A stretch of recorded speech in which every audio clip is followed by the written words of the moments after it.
Good morning, everybody. I found lately that I feel myself moving into a different season of growth.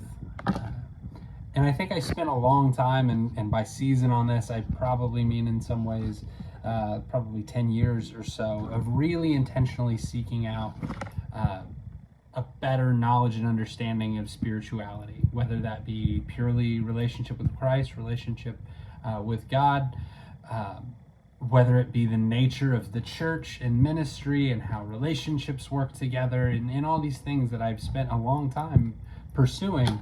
But it's not until recently that I've really felt convicted and called to grow in a different area and to grow, just to grow more emotionally, and how that part of the puzzle intertwines with that. And that led me to a book that's been on my mantle for several years now. It's called Emotionally Healthy Spirituality. It's by Peter Sczarro, I believe. The last name's right. Peter Sczarro.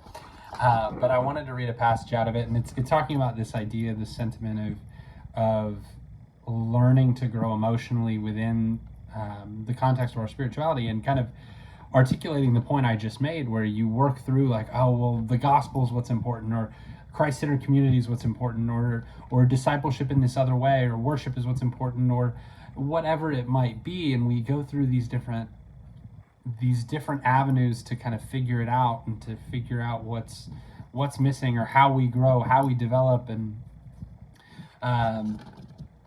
I wanted to just read a passage from that.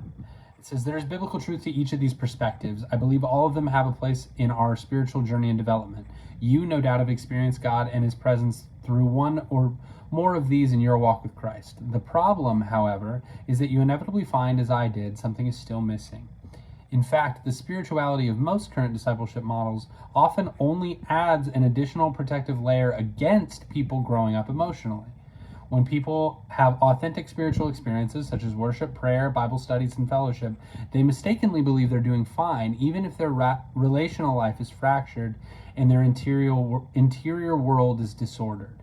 Their apparent quote-unquote progress then provides a spiritual reason for not doing the hard work of maturing."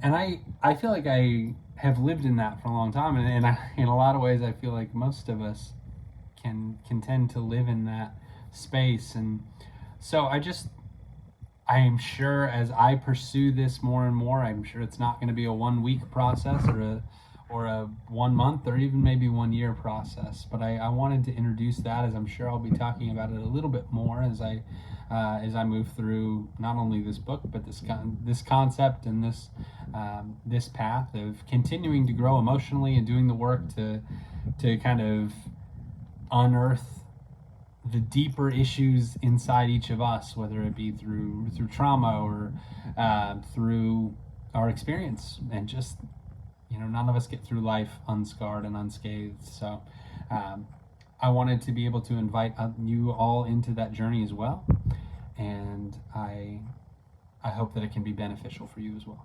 So hope you have a good morning.